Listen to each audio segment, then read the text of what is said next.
अस्सलामुअलैकुम, very good morning, welcome to new Pakistan. मैं हूं अनवार खाबर। आप सबको जुम्मा मुबारक। और आज सबसे पहले हम बात करेंगे घड़ी की इम्पोर्टेंस से मुतालिक कि घड़ी की हमारी ज़िंदगी में कितनी ज़्यादा अहमियत है। हमारी ज़िंदगी घड़ी के वक्त की ही मोहताज है। हमें अपने कोई भी काम करने हैं तो वक्त पर करने के लिए हमें घड़ी देखने की ज़रूरत ज़रूर पड़ती है। हमें ऑफिस जाना है, स्कूल जाना है, किसी भी मीटिंग में जाना है, या वक्त का तयन करना है कि नाश्ते का वक्त कौन सा है, दोपहर के खाने का वक्त कौन सा है, डिनर का वक्त कौन सा है, उसके लिए घड़ी बहुत ज़्यादा ज़रूरी है। आज तो हमारे लिए बहुत ज़्यादा आसानी है, लेकिन कदीम मिस्र में दिन को 24 हिस्सों या फिर घंटों में तकसीम किया गया था और वक्त का तयन करने के लिए आसमान पर सूरज की पोजीशन को मद्देनजर रखा जाता था। कितना मुश्किल मरहला होता होगा ये। और इस सिस्टम को अब सनडायल का नाम दिया गया है। और चूंकि रात को सनडायल सिस्टम तो काम नहीं कर सकता था, तो ये ज़रूरी था कि दोपहर और आधी रात का किसी तरह से तयन किया जाए। तो इसके लिए एएम और पीएम जैसी इस्लाहात का इस्तेमाल किया गया। कदीम रोम की बात करें तो एएम और पीएम के निज़ाम को तब ही से अपना लिया गया था और इसके मुताबिक 12-12 घंटों के 2 ग्रुप्स बनाए गए थे। जिस तरह से हम अब भी देखते हैं कि हम उसी टाइम में चल रहे हैं, यानी 12 घंटे दिन के थे और 12 घंटे रात के थे। 159 कबल मसीह में रोम में वाटर क्लॉक की आमद हुई जो रात के 12 घंटों के बारे में भी बता सकती थी। और इसी के बायस रोमियो ने भी कारोबारी और जो उनकी समाजी मसरूफियात थी उसके लिए निस्फ शब से ही नए दिन का आगाज़ शुरू कर दिया था, क्योंकि रात के इस वक्त मसरूफियात ना होने के बराबर होती थी। तो बहुत ज़्यादा इम्पॉर्टेंस है घड़ी की हमारी लाइफ में। हम अपना जो टाइम स्केड्यूल है उसको किस तरह से मैनेज करते हैं, और इसीलिए जो दिन का इंतखाब किया गया वो दिन और रात का किया गया। इस तरह से नहीं किया गया कि दोपहर में तारीख का बदलना नहीं कर दिया गया, क्योंकि वो बहुत ज़्यादा उलझा देने वाला मामला होना था। जैसे अगर हम मंगल को दोपहर का खाना खा रहे हैं तो इसका मतलब फिर बुध को हम काम पर वापस पहुंचेंगे, जिससे मुख्तलिफ मसाइल भी पैदा हो सकते थे। तो उसके बाद ये जो रवायत है ये आज तक जारी और सारी है। ये तो कुछ डिटेल्स थी वॉच की इंपॉर्टेंस से मुतालिक। अब बढ़ते हैं टॉप स्टोरीज की तरफ। फवाद के गिरफ्तार होते ही परवेज इलाही के बाद सदर अलवी की मफाहमत की कोशिशें। मरियम की वापसी, तैयारियां अरूज पर। मईशत डूबने के खतरात, डॉलर को डार का वार खत्म। कराची में पुरस्टार बीमारी, 61 बच्चों समेत 91 अफराद इंतकाल कर गए। इस्लामाबाद मैराथन और Punjab women weight lifting championship का इनेकाद। 80 साल दादी की पैराग्लाइडिंग। सबसे पहले सियासी मंजरनामे की जानिब बढ़ेंगे। मुल्क इलेक्शन की जानिब बढ़ रहा है। इलेक्शन कमीशन की तैयारियां ये जाहिर कर रही हैं, जबकि दूसरी जानिब पाकिस्तान तहरीक इंसाफ ने सूबाई असम्बलियां तहलील की और कौमी असम्बली से इस्तीफे देने के जो फैसले किए, अब ऐसा लग रहा है कि उनकी ये बहुत बड़ी सियासी गलती थी। चौधरी परवेज इलाही ने सियासी गलती पर तहरीक इंसाफ की खूब क्लास ली। पहले भी हमने मुतअद्दिद बार देखा है कि परवेज इलाही कोई मौका नहीं जाने देते पाकिस्तान तहरीक इंसाफ पर बात करने का। तहरीक इंसाफ वालों को वो ये कह रहे हैं कि मैंने बहुत ज़्यादा समझाया कि अभी हमें काम करने दो, असेंबली मत तोड़ो, लेकिन परवेज इलाही ये कह रहे हैं उनकी बात नहीं मानी गई। और लग ऐसा रहा है कि जैसे परवेज इलाही साहब को फवाद चौधरी साहब पर भी बहुत गुस्सा है, इसलिए जैसे ही उन्हें मौका मिला है उन्होंने वार किया और कहा कि 4-5 करीबी लोगों में से एक पकड़ा गया है। अगर ये पहले पकड़ा जाता तो काम शायद ठीक रहता। परवेज इलाही ने क्या कहा वो सुनते हैं। खान साहब के साथ जो बैठने वाले थे ना, बस वो सिरों ले गए सारी पार्टी और 3-4 बंदों की वजह से। एक तो बेचारा मैंने ਉਹਦਾ बड़ा अफसोस है, कभी पहला फड़िया जाता तो असी साडा काम ठीक हो जाना। मुझे अफसोस इस बात का है कि यही लोग जी हुणे तरोड़ो हुण किथे हो भाई। अब जो हो चुका पीछे नहीं देखना।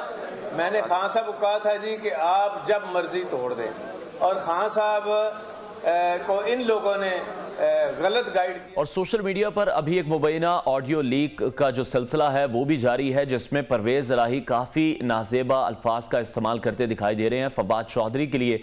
तो जो एक रिफ्ट है between in the party. Chaudhry Pervaiz Elahi, Fawad Chaudhry और 3 से 4 लोग वो इस तरह के बता रहे हैं, जिसकी वजह से खान साहब ने डिसीजन लिया है कि उन्होंने पंजाब असेंबली तहलील कर दी, केपी असेंबली तहलील कर दी, जिसे अब माहिरीन सियासी गलती कह रहे हैं पाकिस्तान तहरीक इंसाफ की। तो पीटीआई के लिए असेंबली वापसी का जो बेहतरीन मौका था वो तो 2 माह पहले का था, जब चीफ जस्टिस ऑफ पाकिस्तान ने नैब ऑर्डिनेंस में तरमीम के मामले पर पीटीआई को यह मशवरा दिया था कि इस पर पार्लियामेंट में वापस आ जाना चाहिए, लेकिन वो मौका भी पीटीआई ने मिस किया। और अब वजीर आजम के खिलाफ तहरीक अदम एतमाद तो क्या, अपना ऑपोजिशन लीडर लाना भी पीटीआई के लिए मुमकिन नहीं रहा है। फवाद चौधरी की गिरफ्तारी के बाद पीटीआई के हलकों में खबर गर्म हुई कि अब खान साहब की बारी है। इस्लामाबाद के ऐवानों में भी इमरान खान और असद उमर की गिरफ्तारियों के खदशात का इजहार हो रहा है। सियासी हालात और वाकयात पर नजर रखने वाले बखूबी अंदाजा करें कि मामला महज फवाद चौधरी की गिरफ्तारी तक महदूद नहीं रहेगा। और इस खदशे के पेश नज़र सदर मुमलिकत आरिफ अलवी ने कहा कि इमरान खान को गिरफ्तार किया गया तो फिर शदीद अवामी रद्दअमल भी सामने आएगा।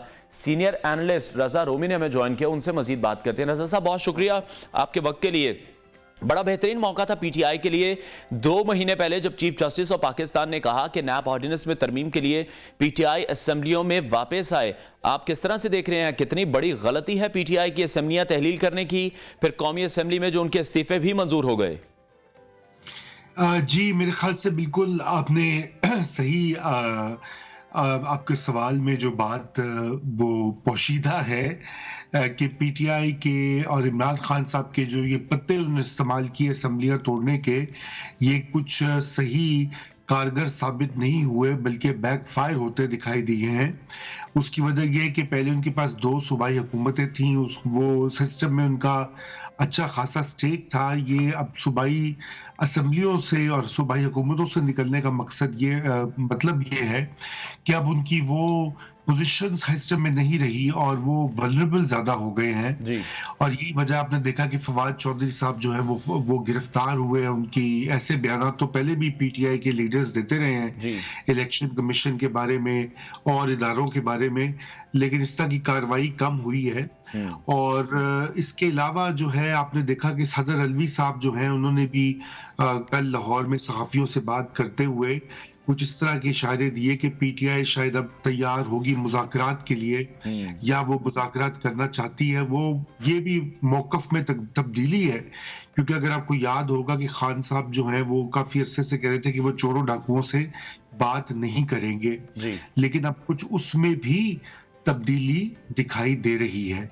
तो ये काफ़ी, जिसे कहना चाहिए, बड़ी डेवलपमेंट्स हैं। रोमी साहब, जिस तरह से परवेज इलाही की कल एक स्टेटमेंट सामने आई वो तो काफी खुश दिखाई दे रहे हैं फवाद चौधरी की गिरफ्तारी पर, सिर्फ ये कह रहे हैं कि थोड़ा सा डिले हो गया ये मरहला, पहले गिरफ्तार कर लेते तो पंजाब हुकूमत बच जाती, शायद केपी हुकूमत भी बच जाती। तो परवेज इलाही ये कह रहे हैं कि 4 से 5 लोग खान साहब के गिर्द मौजूद हैं जो कि डिसीजन उनसे कुछ गलत करवा रहे हैं।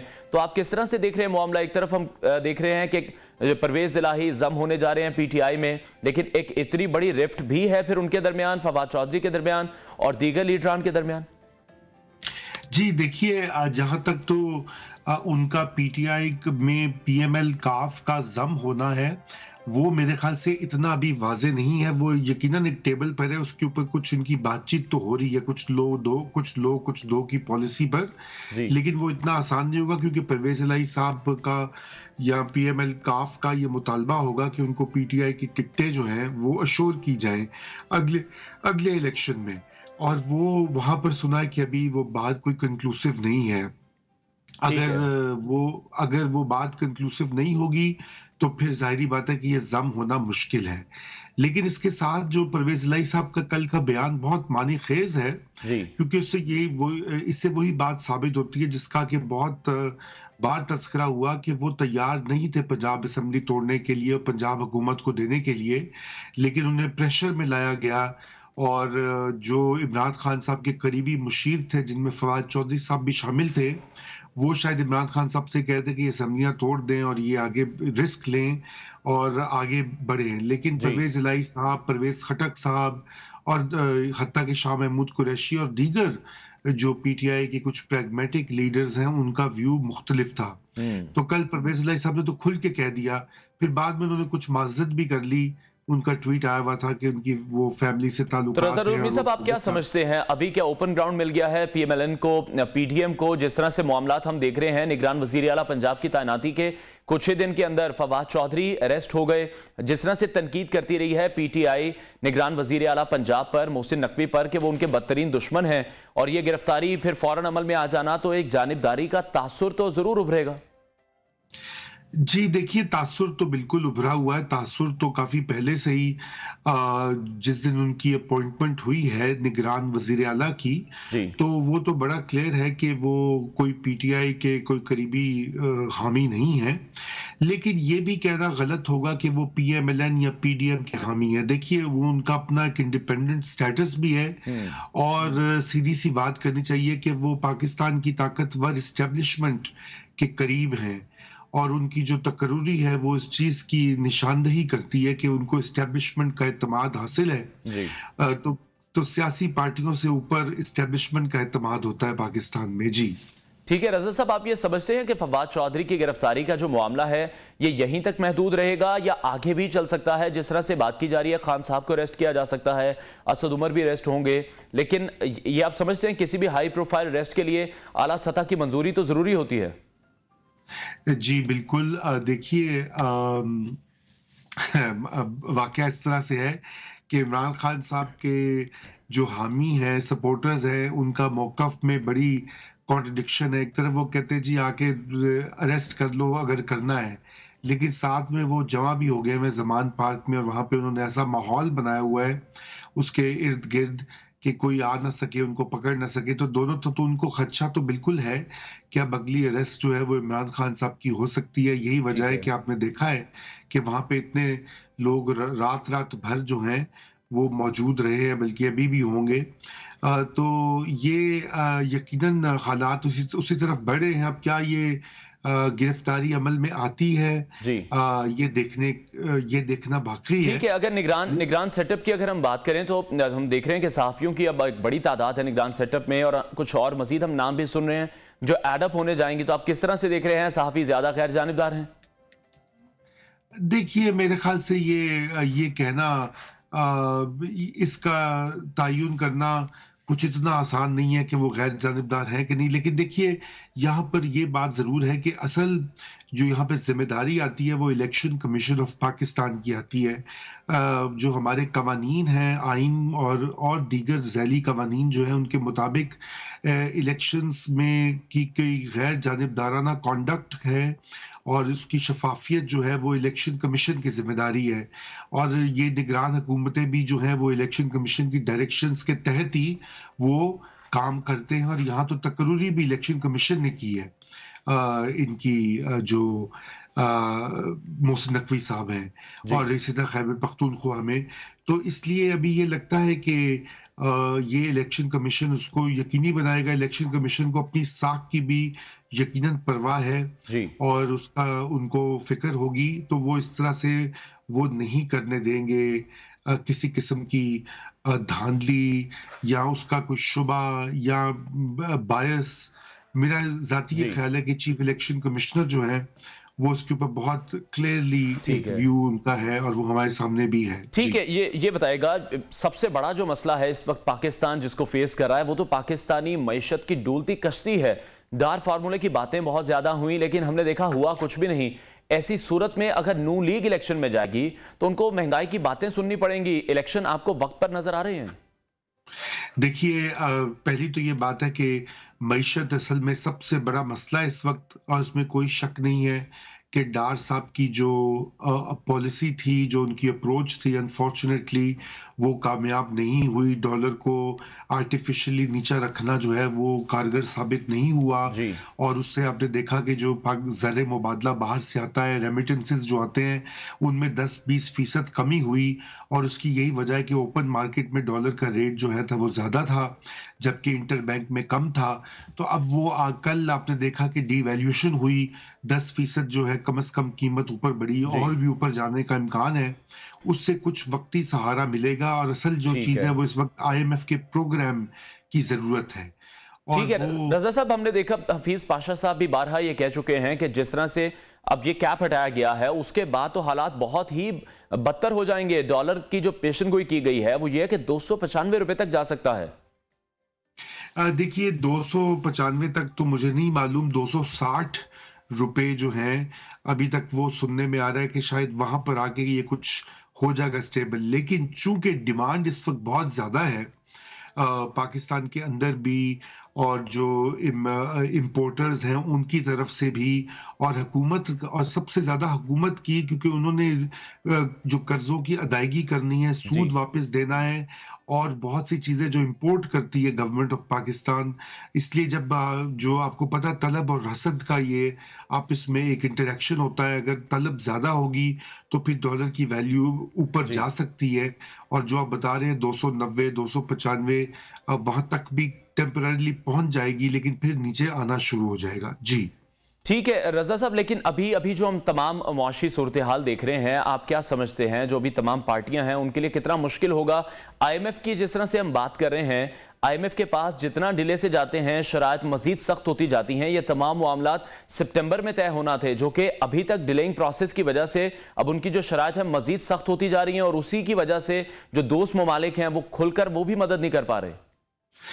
जी देखिए, असल बात तो ये है कि ये इस वक्त जो हमारी सूरत हाल है माशी, कोई भी गवर्नमेंट हो, कोई भी पार्टी बरसर इख्तदार हो, उसके लिए ये संभालना बहुत मुश्किल होगा, और मुश्किल है अभी भी। आपने देखा नून लीग के लिए कितना मुश्किल हो रहा है।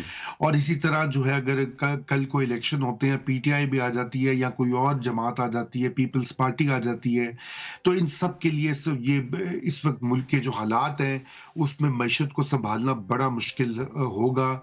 इस यही वजह है कि जब मिसाके मईशत की बात होती रही है, इस वक्त बहुत इस अमर की जरूरत है कि तमाम पार्टियां मिलकर एक ऐसा लाया अमल तैयार करें, उसको बनाएं जिससे कि आपकी जो मईशत है वो संभले, और जो इस्लाहात करनी है, जो कड़े फैसले करने हैं वो सामने आ जाएं। फिर सरे दस इस वक्त हुकूमत पाकिस्तान को IMF की कंडीशंस मानना होंगी और बिजली और गैस की कीमतें बढ़ाना होंगी, ताकि जो IMF की रुकी हुई किस्त है वो आए और दोस्त ममालिक उसकी बुनियाद के ऊपर आपको मजीद इमदाद देंगे। जी ठीक है, बहुत शुक्रिया। सीनियर एनालिस्ट रजा रोमी हमारे साथ इन कॉन्वर्सेशन थे। अहम खबर शामिल करेंगे फवाद चौधरी की गिरफ्तारी से मुतालिक, और अभी इत्तलात ये मौसूल हो रही हैं कि फवाद चौधरी के खिलाफ इलेक्शन कमीशन को धमकाने के केस की समाअत इस वक्त शुरू हो चुकी है। अदालती कार्रवाई से मुतालिक आपको मजीद भी अपडेट करेंगे। मोहम्मद अवैस ने हमें ज्वाइन किया है। अवैस, बताइएगा अदालती कार्रवाई से मुतालिक। जी बिल्कुल, आज सुबह सवेरे ही फवाद चौधरी को इस्लामाबाद की सेशन कोर्ट में पेश कर दिया गया था। सिक्योरिटी खदशात के पेश नज़र इस हवाले से FAD कचहरी के गिरदो नवाब में सख्त सिक्योरिटी के इंतजाम किए गए थे, गो के मीडिया के नुमाइंदगान को भी कमरा अदालत में जाने से रोक दिया गया था।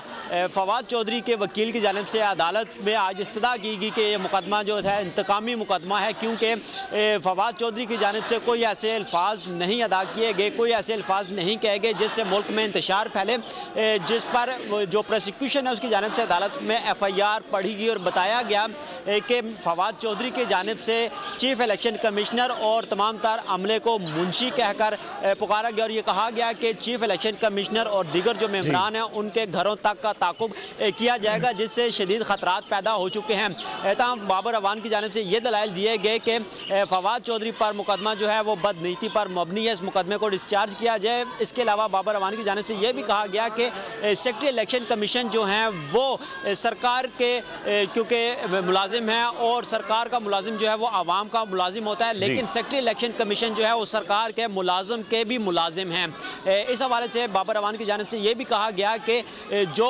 सेक्रेटरी इलेक्शन कमिश्नर हैं उन पर कोई ऐसे अल्फाज नहीं कहे गए, कुछ भी ऐसा वो आईनी अदारा है, कोई ऐसे अल्फाज का इस्तेमाल नहीं किया गया जिससे उनकी जान को ख़तरा हो। मेरा जो मुंशी है वो सुप्रीम कोर्ट जा सकता है, मुझे उस पर भी फ़ख्र है, लेकिन पता नहीं हुकूमत को इतना डर क्यों है, जिस पर प्रोसिक्यूशन और सेक्रेटरी इलेक्शन कमीशन के वकील की जानिब से ये कहा गया कि इलेक्शन कमीशन एक आईनी इदारा है, क्योंकि जल्द इंतखाबात होने जा रहे हैं और इलेक्शन कमीशन पर भारी जिम्मेदारी आयद होती है। लेकिन फवाद चौधरी की जानिब से प्रेशराइज किया जा रहा है, इलेक्शन कमीशन को दबाने की कोशिश की जा रही है, और जब से रजीम चेंज की ठीक है अवैस, मैं ये चाहूंगा अपने कैमरामैन को कहिए हमारी थोड़े से मनासिर दिखाएं, क्योंकि हम आवाजें सुन पा रहे हैं, नारेबाजी की जा रही है, जो पीछे पाकिस्तान तहरीक इंसाफ के कारकुनान मौजूद हैं। और ये भी बताइएगा कि कौन से ऐसे रहनुमा हैं जो यहां पर पहुंचे, क्योंकि इत्तला थी कि जुल्फी बुखारी को भी कमरा अदालत में नहीं जाने दिया गया।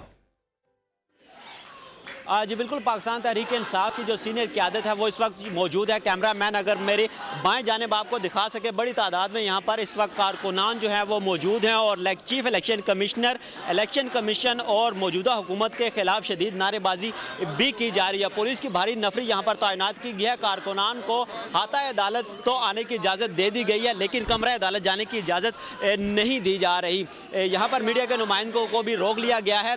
बड़ी तादाद में यहाँ पर कारकुनान है और शदीद नारेबाजी की जा रही है। फवाद चौधरी को रिहा करो के मुतालबा भी किया जा रहा है। ताहम धक्कम पेल भी यहाँ पर हुई है, क्योंकि पुलिस की जानिब से जब कारकुनान और सीनियर लीडरशिप को अंदर जाने की इजाज़त नहीं दी गई, कमरा अदालत जाने की इजाज़त नहीं दी गई, तो कारकुनान की जानिब से शदीद नारेबाजी की जा रही है और धक्कम पेल भी यहाँ पर देखने में आई है। इसके अलावा मीडिया नुमाइंदगान को भी पुलिस की जानिब से कमरा अदालत जाने की इजाज़त नहीं दी जा रही। जी ठीक है अवैस, ये भी बताइएगा अभी पीटीआई के जो तमाम रहनुमा हैं वो यहाँ पर पहुंचे हैं और जो उनकी मिसेज हैं वो यहाँ पर पहुंच चुकी हैं, हिबा चौधरी साहिबा, हिबा फवाद चौधरी। जी बिल्कुल, फवाद चौधरी के अहले खाना भी यहाँ पर इस वक्त कमरा अदालत में भी मौजूद हैं, लेकिन जो जुल्फी बुखारी समेत दीगर जो रहनुमा पाकिस्तान तहरीक इंसाफ के आए थे उनको पहले पुलिस की जानिब से रोक दिया गया था। लेकिन जुल्फी बुखारी के अलावा 1 से 2 जो लीडरशिप है, जो रहनुमा है पाकिस्तान तहरीक इंसाफ के, वो इस वक्त यहाँ पर मौजूद हैं। लेकिन पाकिस्तान तहरीक इंसाफ के रहनुमाओं की जानिब से गुज़श्ता रात ये मैसेज चलाया गया था, ये पैगाम दिया गया था कि कारकुनान बड़ी तादाद में F8 कचहरी में पहुँचे। फवाद चौधरी के समाअत के बाद पाकिस्तान तहरीक इंसाफ के जो रहनुमा हैं वो मीडिया से गुफ्तगू भी करेंगे। लेकिन अभी तक हमने देखा है कि जुल्फी बुखारी और इसके अलावा कोई यहाँ पर जो पाकिस्तान तहरीक इंसाफ के रहनुमा हैं वो यहाँ पर नहीं पहुँचे। गो के आज से 2 दिन कब जब फवाद चौधरी को F8 कचहरी पेश किया गया था, उस दौरान भी पाकिस्तान तहरीक इंसाफ की क़यादत जो है वो यहाँ पर पहुँची थी। बड़ी तादाद में कारकुनान यहाँ पर पहुँचे थे। धक्कम पेल भी हुई थी, जिसके बायस 2 दफ़ा अदालत को कमरा अदालत जो है वो तब्दील करना पड़ा, क्योंकि जगह और स्पेस कम होने के बायस। अभी क्योंकि स्ट्रेटजी जो तरीक़ाकार था वो ये बनाया गया था कि जिस गेट से फवाद चौधरी को लाया जाएगा उस गेट से दीगर कारकुनान को अंदर आने की इजाज़त नहीं दी जाएगी। लेकिन कारकुनान इतनी बड़ी तादाद में यहाँ पर मौजूद हैं कि वो धक्कम पेल और पुलिस को हटाते हुए तमाम तर रुकावटें हटाते हुए हाता अदालत पहुँच चुके हैं। लेकिन कमरा अदालत के बाहर पुलिस की भारी नफरी मौजूद है, वहाँ से उनको अंदर जाने की इजाज़त नहीं दी जा रही। जी बहुत शुक्रिया मोहम्मद अवैस, अपडेट कर रहे थे। ब्रेक लेंगे, ब्रेक के बाद आपको दोबारा ज्वाइन करेंगे। स्टे विद अस।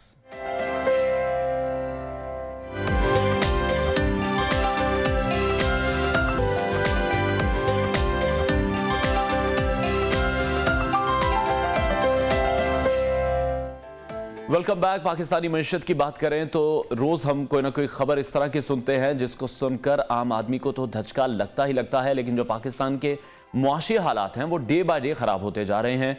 और ये कहा जाए तो गलत नहीं होगा कि IMF का 9वां जायज़ा प्रोग्राम पाकिस्तान के लिए गले में हड्डी की तरह अटक गया है। पिछले दौरे हुकूमत में IMF मुआहदे की पासदारी ना करने की वजह और अब दीगर मुआशी मामलात की वजह से IMF वफ्द इस वक्त तक भी पाकिस्तान नहीं आ रहा।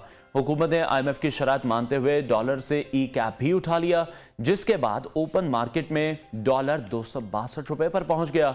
टैक्स की छूट खत्म करने के अलावा हुकूमत मिनी बजट भी लाने वाली है, मगर IMF किसी सूरत भी मानने को तैयार नहीं है। सैलाबी सूरत हाल देखें तो सैलाबी पानी में डूबे पाकिस्तान पर रहम से ज़्यादा IMF को अपनी शराइत से गर्ज है और इस वजह से अब पाकिस्तान ने अमेरिका से मदद भी तलब कर ली है कि वो अपना सिफारती असर रसूख इस्तेमाल करे और IMF को इस्लामाबाद के साथ नर्म रवैया दिखाने पर कायल करे। ये दरख्वास्त पाकिस्तान के वजीर ख़जाना इसहाक डार की जानिब से दौरे पर आए हुए अमरीकी महकमा ख़जाना के डिप्टी असिस्टेंट सेक्रेटरी बराए एशिया रॉबर्ट कैप्रोथ से मुलाकात के दौरान की है, जिन्होंने बुध को फाइनेंस डिवीजन में उनसे मुलाकात की और अब IMF का वफ्द 31 जनवरी को पाकिस्तान आ रहा है। इस हवाले से हम मजीद बात करेंगे माहिर मईशत हफीज़ पाशा साहब ने हमें ज्वाइन किया है। हफीज़ साहब, बहुत शुक्रिया आपके वक्त के लिए। डार साहब को जिस लिए पाकिस्तान लाया गया था, हमने देखा कि वो तो नहीं हो सका। अलबत्ता डॉलर की कीमत को मसनूई तरीके से जो कंट्रोल किया जा रहा था, उसको जब ख़त्म किया गया है तो कल से डॉलर की कीमत के कुछ नए रिकॉर्ड्स कायम हो रहे हैं। डॉलर को मार्केट पर छोड़ दिया गया। आप किस तरह से देख रहे हैं, इस तरह से डॉलर की कीमत कैसे कंट्रोल होगी? बिस्मिल्लाहिर्रहमानिर्रहीम। देखिए, बात यह है कि आपका जो रिजर्व की पोजीशन है वो अल्लाह खुदा न खास्ता क्या मैं बताऊं आपको 3.6 अरब डॉलर पे गिर चुके हैं जी। आपके पास कोई ऑप्शन नहीं है कि आप अपने एक्सचेंज रेट को मार्केट बेस्ड करें, इसलिए कि अगर आपको कंट्रोल करना है तो मुनासिब प्राइस होनी चाहिए एक्सचेंज रेट की। इसलिए मैं समझता हूं कि मुनासिब स्टेप लिया गया है और जो मार्जिन है इस वक्त हमारे फ्लोटिंग बैंक रेट में और ब्लैक मार्केट रेट में वो कम से कम करना जरूरी हो चुका है, इसलिए कि आपके रेमिटेंसेस डाइवर्ट हो रहे हैं हुंडी की तरफ और एक्सपोर्ट्स की भी कुछ डाइवर्शन हो रही है। तो लिहाजा अब फाइनली उन्होंने जो मुनासिब पॉलिसी थी वो अख्तियार किया है। ठीक है हफीज पाशा साहब, मुतादिद बार आप ही ये कह चुके हैं कि ई कैप के बाद डॉलर 295 तक जाएगा, उसके क्या रीजन देख रहे थे आप? बात दरअसल ये है कि आपके पास चूंकि एक शॉर्टेज है डॉलर्स की जी, तो इंपोर्ट्स को आपको कंट्रोल करना पड़ेगा। अब आप एलसीज को रोक के कंट्रोल नहीं कर पाएंगे, अब आपको कीमत से कंट्रोल करना है, इंपोर्ट्स की कीमतें बढ़ानी पड़ेंगी, इसलिए आपको करेंसी को गिरने देना पड़ेगा। और मैं समझता हूं कि जो पहले 1-2 दिन में 10% कमी आई है उससे भी कुछ ज्यादा करना ही पड़ेगा। ठीक है। और आईएमएफ का जो 9वां जायजा प्रोग्राम है वो तो इस वक्त हमारे लिए बहुत बड़ी मुश्किल बन रहा है। जो शरात आईएमएफ आयद कर रहा है, आप किस तरह से देख रहे हैं? पाकिस्तान के लिए कितने फायदेमंद हैं, पाकिस्तानी अवाम के लिए वो कितने नुकसानदेह हैं? बात दरअसल ये है कि जो 3-4 चीजें आपको करनी है वो बहुत सख्त हैं। पहला कदम तो आपने ले लिया कि रुपए के कदर को मार्केट बेस्ड कर दिया है आपने, मगर आपको बिजली गैस की निर्खों में इजाफा करना है, आपको पेट्रोलियम लेवी को 50 रुपए फी लीटर पर ले जाना है और 2-3 और चीजें हैं। तो नतीजा ये है कि इससे अफरात ज़र में तो इजाफा होगा और ये मेरा अंदाजा ये है कि 25% से बढ़ के ये 35% तक जा सकता है। मगर अगर आप ये नहीं करते हैं और खुदा न खास्ता आप दिवालिये की तरफ चल पड़ते हैं तो आने वाले हफ्तों में आपकी रफ्तार जो है अफरात ज़र की वो 60 से 70% तक जा सकती है, खुदा न खास्ता। लेकिन अभी साहब आप क्या देख रहे हैं, आईएमएफ की जो इतनी सख्ती है उसकी क्या वजूहात हैं? दूसरा, अगर दोस्त ममालिक का देखें तो वो भी आईएमएफ की वजह से मजबूर हैं, वो भी खुलकर मदद नहीं दे पा रहे, सब कुछ आईएमएफ से ही मशरूत है। बात दरअसल ये है कि मुल्क के माशी हालात हद से ज्यादा खराब हो चुके हैं। इन हालात में सख्त इक़दाम लेना ही पड़ता है मजबूरन, और ये वक्त आ गया है। आपको अगर आपके आईएमएफ के प्रोग्राम की छतरी आपके पास नहीं होगी तो बाहर से और पैसा नहीं आएगा और आगे चलकर इंशाल्लाह अगर आईएमएफ की छतरी रहेगी तो आप डेट रीस्ट्रक्चरिंग की तरफ जाएंगे, उससे बोझ हल्का होगा और एक सस्टेनेबिलिटी पैदा होगी और इंशाल्लाह पाकिस्तान फिर एक जिसे कहते हैं कि तो सर अब हुकूमत मिनी बजट भी ला रही है, जो 70 अरब के टैक्सेस की छूट थी वो वापस ले ली जाएगी, फ्लड लेवी भी लगाई जाएगी। ये बताएं, हुकूमत ये सब करने पर मजबूर तो है, लेकिन मुआशी सूरत हाल जिस तरह से खराब है, सनती कारखाने बंद हो रहे हैं, आलमी कंपनीज की बात करें वो अपने ऑपरेशन मुअत्तल कर रही हैं, एक्सपोर्ट्स कम हो रही हैं, तो इतना सब कुछ भी ठीक करना है, ये इतना आसान होगा? मुश्किल है, मगर अगर देखिए एक दफा आपने तय कर लिया कि सियासत से ज्यादा अहम मुल्क को आगे ले जाना और बढ़ाना है तो यकीनन हमारे जो प्राइम मिनिस्टर साहब हैं उन्होंने ये बात कही है और माशाल्लाह हम सब उनकी बात को अप्रिशिएट करते हैं। इस वक्त मुल्क को बचाना, आगे ले जाना ज्यादा अहम है। ठीक है। और चेयरमैन एफबीआर की एक स्टेटमेंट मैं आपसे शेयर करना चाहूंगा। उन्होंने ये कहा है कि हमें आमदनी में शॉर्टफॉल का सामना है, कोशिश तो ये की जा रही है कि जो सालाना हदफ है वो हासिल कर सकें। रवां साल 7.4 ट्रिलियन का हदफ मुकर्रर किया गया है। किस तरह से ये हदफ हासिल होगा, क्योंकि हर बार हम देखते हैं हम कोई 4 से 5 ट्रिलियन के पास ही रहते हैं। इस साल मेरे ख्याल से आप ये रेवेन्यू में इसलिए कमी आई है इजाफे की रफ्तार में, उसकी वजह यह कि आपने फिजिकली इंपोर्ट को कंट्रोल कर दिए थे। आपके 60% रेवेन्यू इंपोर्ट से लिंक्ड हैं जी, और अब आपने जब एक्सचेंज रेट को गिराया है तो उसके नतीजे में रेवेन्यूज में जरूर इजाफा होगा।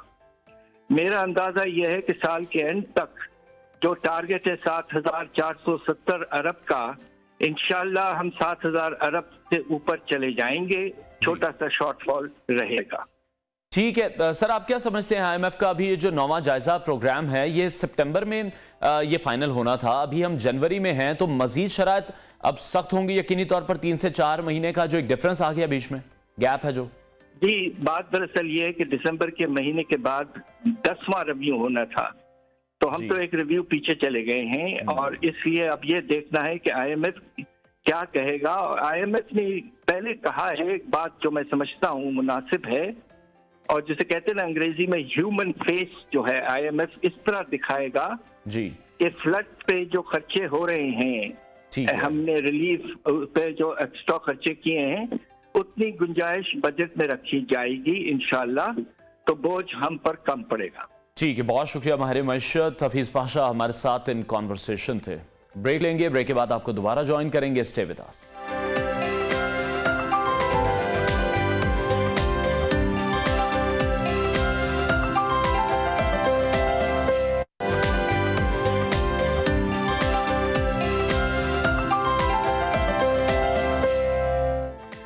Welcome back. मुल्क की सियासत में इलेक्शन के आसार होने की वजह से इस वक्त तमाम सियासी पार्टियां अपनी अपनी सियासत में मसरूफ हैं, लेकिन नवाज शरीफ की वापसी के बारे में नून लीग के रहनुमा अभी भी कंफ्यूज नजर आ रहे हैं और किसी को ये मालूम नहीं कि नवाज शरीफ कब वापस आएंगे। लगता है ऐसा ही है कि कोई बड़ा सरप्राइज मिलेगा। अलबत्ता जो मरीम नवाज हैं वो अब नई जिम्मेदारियों के साथ पाकिस्तान आने को तैयार हैं और राना सनाउल्लाह को पंजाब में मरीम नवाज के साथ काम करने का टास्क दिया गया है। मुस्लिम लीग नून की इंतखाबी मुहिम की क़यादत मरीम नवाज के पास होगी और पाकिस्तान में इत्तेहादी हुकूमत में शामिल जमातें, पाकिस्तान मुस्लिम लीग नून, पीपल्स पार्टी, जमीयत उलमा इस्लाम की आला क़यादत की मुलाकात भी हुई है, जिसमें आम इंतखाबात से मुतल्लिक नई हिकमत अमली पर गौर किया जा रहा है। वफाकी हुकूमत ने इंतखाबात नई डिजिटल मरदमशुमारी के तहत कराने पर गौर शुरू कर दिया है।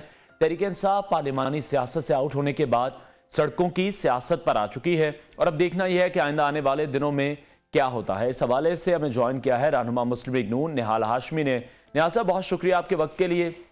निगरान वज़ीर आला पंजाब के तीसरे दिन ही हम देख रहे हैं कि फवाद चौधरी की गिरफ्तारी अमल में आ गई। इस तरह से निगरान वज़ीर आला की जानिबदारी का तासुर उभर रहा है, इस पर क्या कहेंगे आप?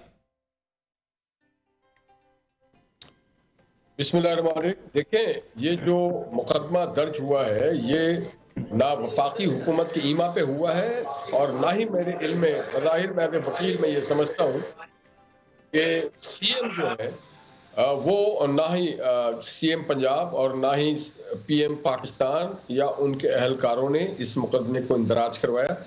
ये इलेक्शन कमीशन ऑफ पाकिस्तान एक खुद मुख्तार इदारा है, अथॉरिटी है, उसके जानिब से उनके सेक्रेटरी साहब ने दर्ज कराया। तो इस तरह किसी भी हुकूमत में इस तरह के इल्ज़ाम लगाना मेरे ख्याल से मुनासिब नहीं होगा, कोई ठोस शवाहिद नहीं और ना फवाद। लेकिन निहाल साहब, जिन अल्फाज पर फवाद साहब गिरफ्तार हुए हैं, इस किस्म के केस की सजा आप भी भुगत चुके हैं। आप ये समझते हैं कि ऐसी बातों पर गिरफ्तारियां सही हैं या फिर गलत हैं? इसका जवाब देने से पहले मैं एक चीज़ आपके और आपके नाज़रीन के लिए वाज़ेह कर दूं। मैंने अपने उस पूरे तकरीर में किसी इदारे का, किसी फर्द का, किसी कोर्ट का, किसी अथॉरिटी का, किसी का नाम नहीं लिया था। मैंने किरदार को कहा था कि हिसाब मांगने वाले हम तुम्हारा यौम हिसाब बनाएंगे। और जो आज भी मैं कहता हूं कि पाकिस्तान को इस नहज पे पहुंचाने के लिए जो करप्ट लोग जिन इदारों में बैठे हुए हैं उसके खिलाफ बात करना जिहाद है, ईमान का हिस्सा। आप और हम सबको बात करना चाहिए। मैंने किसी इदारे को तनकीद, हदफ तनकीद नहीं बनाया था। मैंने किसी इदारे, फवाद साहब ने इदारे को हदफ तनकीद बनाया, उन्होंने इलेक्शन कमीशन ऑफ पाकिस्तान का नाम लिया। उस सब के बावजूद मैं समझता हूं कि हम सियासतदानों को भी अपने जो अल्फाज हैं, अपने जो ख्यालात हैं, जज्बात हैं, उसमें एहतियात करना चाहिए और जो हमारे इदारे अल्फाज का जो चुनाव है वो बेहतर होना चाहिए यकीनी तौर पर। लेकिन फवाद चौधरी की गिरफ्तारी के बाद हम ये सुन रहे हैं कि जो मजीद गिरफ्तारियां हैं वो भी हो सकती हैं, खासतौर पर खान साहब की गिरफ्तारी। आप क्या समझते हैं, खान साहब को गिरफ्तार किया जा सकता है? उनके खिलाफ कौन सा ऐसा केस है जिसमें वो गिरफ्तार हो सकते हैं? देखिए, एक तो मैं आपकी ये सवाल बहुत ही जानदार और मुनासिब है। एक तो मैं अपनी पार्टी और गवर्नमेंट की जानिब से ये आपको दो टोक कह देना चाहता हूँ। हमारी पार्टी का ना मंशूर है, ना मियां नवाज शरीफ साहब ने कभी इंतकाम पे और बदले के सियासत पे यकीन रखा। वो हमेशा दरगुजर की सियासत और आगे बढ़ने की बात करते हैं। हमारी टॉप प्रायोरिटी पाकिस्तान की मईशत, माशरत जो इमरान खान साहब ने खराब किया, गालम गलोच और नौजवानों को, और दूसरी सियासत को ठीक करना है। हमारा कोई एजेंडा इमरान खान को गिरफ्तार करके इंतकाम लेने का नहीं। पाकिस्तान में बेशुमार इदारे ऐसे हैं जिनको बजाते खुद, मैं तो समझता हूँ ईसीपी को भी फवाद चौधरी के बजाय इमरान खान साहब के खिलाफ एफआईआर काटनी चाहिए। इमरान खान साहब, नियाल साहब, सिंध में मुस्लिम लीग नून ने 1999 में अच्छी नशिस्तें हासिल की थी, इस वजह से मुस्लिम लीग को 2/3 अक्सरियत मिली थी। अब सिंध में मुस्लिम लीग नून की सियासत को आप किस तरह से देख रहे हैं? आइंदा इलेक्शन में मुस्लिम लीग नून की कारकर्दगी किस तरह से बेहतर हो सकती है? देखिए, आपको पता है कि इस सदी में जो चंद एक मुल्कों को छोड़ के जो सियासत है वो पॉपुलर और फाल और बहुत आइकॉनिक लीडरशिप के गिर्द घूमती रही है। खा वो हिंदुस्तान हो, पाकिस्तान हो, अमेरिका हो, मलेशिया हो, श्रीलंका हो, बांग्लादेश हो। जी, पाकिस्तान में भी मियां नवाज शरीफ साहब की गिर्द सियासत घूमती रही है और घूम रही है। उसकी वजह यह है कि मियां नवाज शरीफ साहब वो पहले हैं जो सिंध की बेकस बेबस हारी की बेटी को इंसाफ देने के लिए उसके दहलीज पे अदालत लगाते हैं। वो नवाज शरीफ जिसने डाकू राज का खात्मा कर दिया सिंध में, वो नवाज शरीफ जिसने NFC अवार्ड किया, वो नवाज शरीफ जिसने वाटर अकॉर्ड किया, वो नवाज शरीफ जिसने कराची से लॉ एंड ऑर्डर की सिचुएशन को बेहतर किया, वो नवाज शरीफ जिसने अंधेरे के शहर में तब्दील हुई कराची को रोशनी का शहर बनाया, नौजवानों को लैपटॉप दिया, मोटरवे दिया, मेट्रो बस दिया, K4 स्कीम दी पानी के लिए, बिजली घर लगाए, एटॉमिक बिजली घर और दूसरे जो पोर्ट कासिम में लगाए। तो मैं ये समझता हूँ कि हमारे लोग, हम सिंध के लोग जो हैं, हम अपने मोहसिनों को और अपने उन लीडरों को याद रखते हैं जो हमारे गली मोहल्ले, हमारे शहर और सूबे को तरक्की के रास्ते पे ले जाते हैं। लेकिन निहाल साहब, आइंदा आने वाले इलेक्शन में आप आवाम को क्या बताएंगे? क्योंकि हुकूमत में आने से पहले आप लोगों ने बातें तो बहुत बड़ी बड़ी की थी कि हम सब कुछ ठीक कर देंगे, हम बहुत माहिर हैं, हम बहुत एक्सपीरियंस्ड हैं, लेकिन महंगाई की जो सबसे बड़ी लहर है वो तो आपके दौर में आई है। देखिए, ये अवाम इतनी बाशऊर है कि इसने मुत्तहदा हिंदुस्तान से वोट दे करके पाकिस्तान को मारूज़ वजूद में लाया। ये अवाम इतनी समझदार और होशियार है कि हर ताले आज़मा और आमिर के खिलाफ जमहूरी क़ुव्वतों को वोट देती रही। ये अवाम ये जानती है कि पाकिस्तान में नवाज शरीफ वादे नहीं करता, अमलन उसके नतायज लेके आता है, तरक्की लेके आता है, खुशहाली लेके आता है, नए पोर्ट्स लेके आता है, येलो कैब लेके आता है, सी पोर्ट लेके आता है, नए रेल के निज़ाम लेके आता है। तो नवाज शरीफ के पास वो ट्रैक रिकॉर्ड है। देखिए, जबानी जमा खर्च नवाज शरीफ नहीं करते हैं, वो अमली मुदारा करते हैं। ठीक है नियाल साहब, नवाज शरीफ की आप बात करें, नवाज शरीफ की वापसी जो है बहुत इंपॉर्टेंट है, बहुत देर से इसमें बात हो रही है। इस सिलसिले में क्या खबरें हैं? नवाज शरीफ वापस आएंगे? क्योंकि वापस आते हैं तो उनको अदालतों का सामना भी करना पड़ेगा। मैं इसी से आपसे ही सवाल कर लेता हूं, अगर आप इजाजत दें। आपने अदालतों का भी सामना करना पड़ेगा। क्या सामना करना पड़ेगा कि एक आदमी को आप जाली तरीके से JID बना करके, जाली तरीके से पैनामा में जिसका नाम नहीं था, अकामा में उसको निकाल दिया। तो क्या अदालत का सामना, ये बगैर सामना किए अदालत अपने फैसले पे नजरसानी करे और कहे, कौम से, अपने आप से कहे, नवाज शरीफ से कहे कि हमारा काम इंसाफ करना है। नवाज शरीफ के साथ साकिब निसार ने, गुलजार। ठीक है नियाल साहब, पाकिस्तान के जो मुआशी हालात हैं, रियासती अफरा तफरी है, उसको आप ये समझते हैं कि जो सियासी जमातों ने इज्तिमाई दानिश का मुजाहरा अगर नहीं किया तो फिर तो मामला हाथ से निकल जाएगा? जी, आपका सवाल बिल्कुल ठीक है। ना सिर्फ सियासी जमातों ने, पाकिस्तान के ताजिरों ने, पाकिस्तान के जो मुनसिफ हैं, उन्होंने, पाकिस्तान के जो सरकारी मुलाजिम हैं, सिविल सर्वेंट्स हैं, लॉ इन्फोर्सिंग एजेंसीज हैं, वकला हैं, डॉक्टर हैं, किसान हैं, हम सबका मुल्क है। हम सबको अगर हम हम अगर सियासतदानों के ठीक है, बहुत शुक्रिया रहनुमा मुस्लिम लीग नून निहाल हाशमी हमारे साथ इन कॉन्वर्सेशन थे। ब्रेक लेंगे, हेडलाइंस के बाद आपको दोबारा ज्वाइन करेंगे। स्टे विद अस।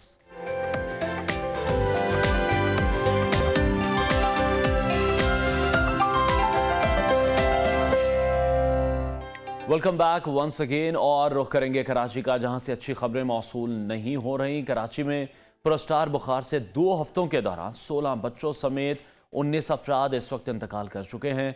कराची के जिला किमाड़ी के मोहम्मद अली लखारी गोट में पुरस्टार अमवात सामने आई हैं, जिसमें 2 हफ्तों के दौरान 16 बच्चों समेत 19 अफराद बुखार के बायस इंतकाल कर गए हैं। इलाका मकीन ये बता रहे हैं कि 30 से 35 बच्चे अब भी ऐसे हैं जो कि काफ़ी बीमार हैं। इतलात यही मौसूल हो रही हैं कि फैक्ट्रियों के धुएं के बायस उन्हें सांस लेने में दुश्वारी का सामना करना पड़ रहा था। जिलाई health officer Kimadi doctor Arif ये बता रहे हैं कि अमवात की वजूहत जानने की कोशिश की जा रही हैं। सैंपल्स लेने के लिए वहां पर एक कैंप भी कायम कर दिया गया है, जहां पर डॉक्टर को भी तैनात कर दिया गया है। दूसरी जानिब किमाड़ी में पुरस्टार बीमारी से अमवात के मामले पर महकमा सेहत सिंध ने डीजी माहौलियात से मदद की दरख्वास्त भी कर दी है।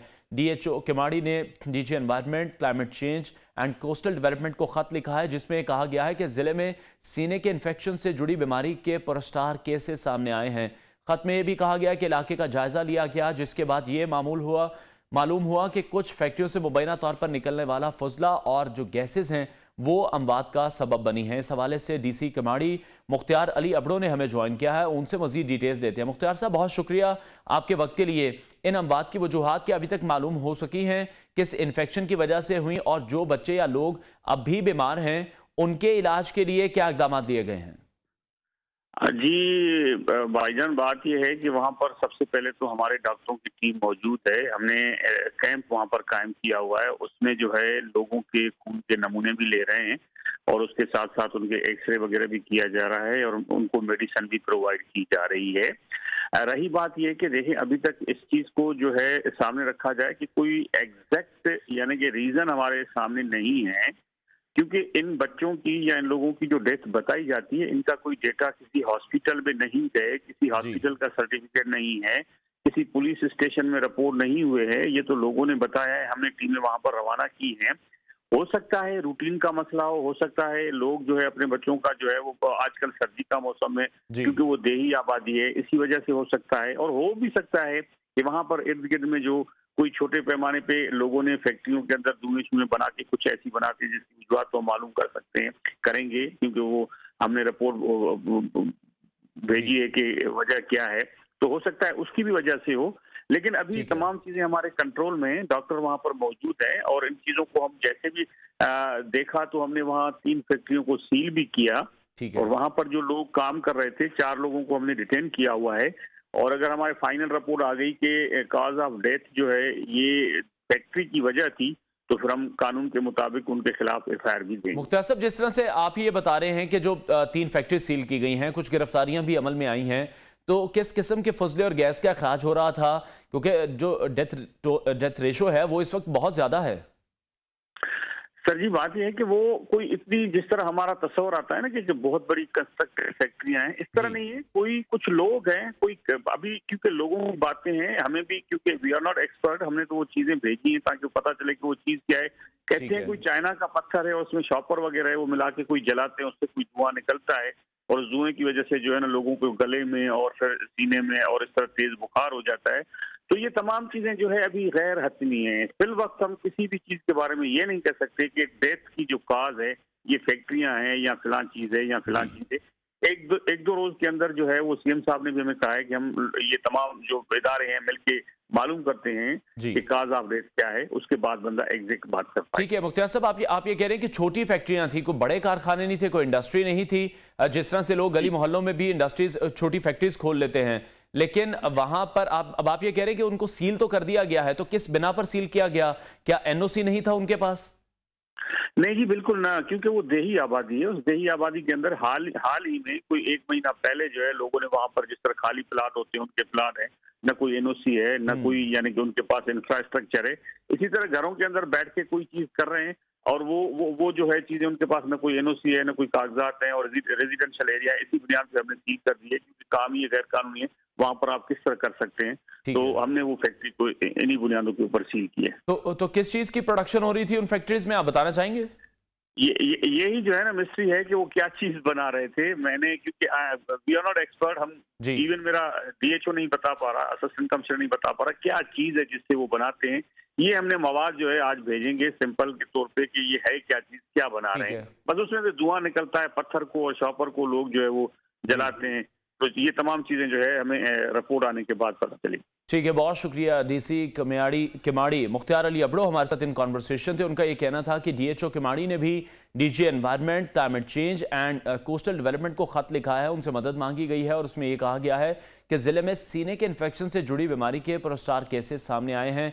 खत में भी कहा गया है कि इलाके का जायजा लेने पर मालूम हुआ कि कुछ फैक्ट्रियों से मुबैना तौर पर निकलने वाला फजला और जो गैसेज हैं वो अमवात का सबब बनी है। Director health services Karachi doctor Abdul Hameed Jumani ने भी हमें ज्वाइन किया। डॉक्टर साहब, बहुत शुक्रिया आपके वक्त के लिए। अभी तक इन अमवात की वजूहात मालूम हो सकी हैं? किस किस्म का इन्फेक्शन था ये?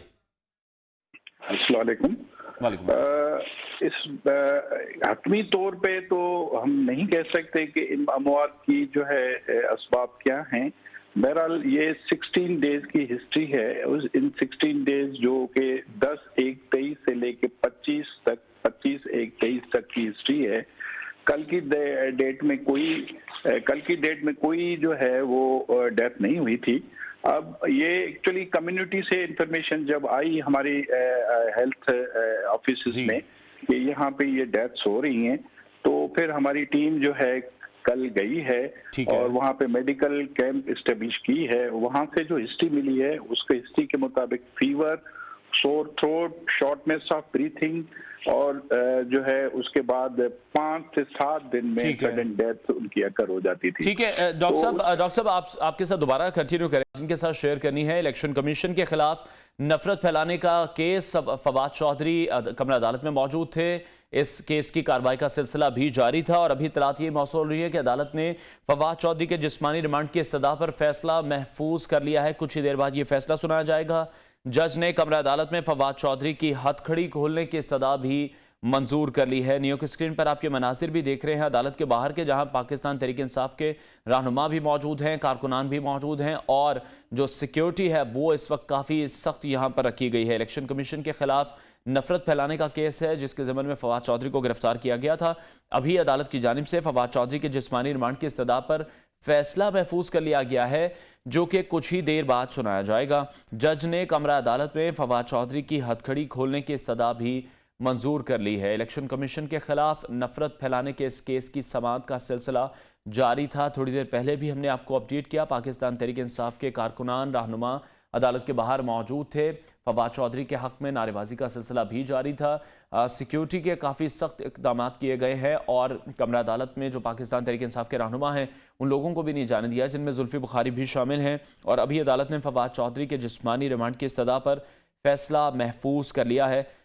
कुछ ही देर बाद ये फैसला सुनाया जाएगा। जज ने कमरा अदालत में फवाद चौधरी की हथकड़ी खोलने की इस्तदा भी मंजूर कर ली है। अपडेट करें आपको इस अहम खबर के हवाले से।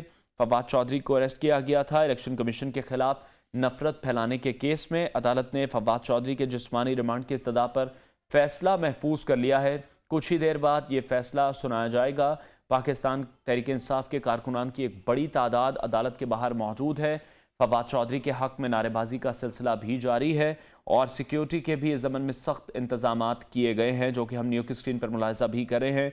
जज ने कमरा अदालत में फवाद चौधरी की हथकड़ी खोलने की इस्तदा भी मंजूर कर ली है।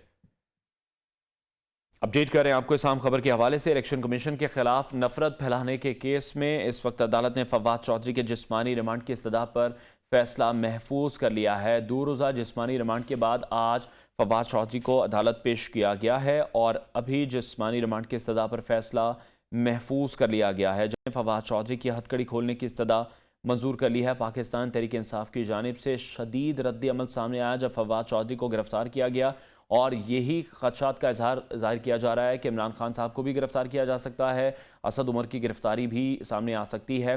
कल पाकिस्तान तहरीक इंसाफ के रहनुमाओं की प्रेस कॉन्फ्रेंसेस भी इस हवाले से हमने मुलाहिजा की थी। एक बार फिर से बात करेंगे कराची में अफसोसनाक सूरत हाल के हवाले से। डॉक्टर साहब हमारे साथ मौजूद हैं। अब्दुल हमीद जुमानी साहब, कंटिन्यू कीजिएगा। आप अभी वहां पर कोई मेडिकल कैंप्स बनाए गए हैं, डॉक्टर वहां पर तैनात किए गए हैं, टेस्ट वहां पर किए जा रहे हैं इलाका मकीनों के? जी, वहाँ पे कल से मेडिकल कैंप एस्टेब्लिश की हुई है और वहाँ पे आज डायरेक्टर जनरल हेल्थ ऑफिस के कुछ स्पेशलिस्ट डॉक्टर्स और डायरेक्टर हेल्थ सर्विसेज के भी कुछ स्पेशलिस्ट डॉक्टर, कोई तकरीबन 10 के करीब की टीम जो है आज सुबह वहाँ 10 बजे पहुंच चुकी है।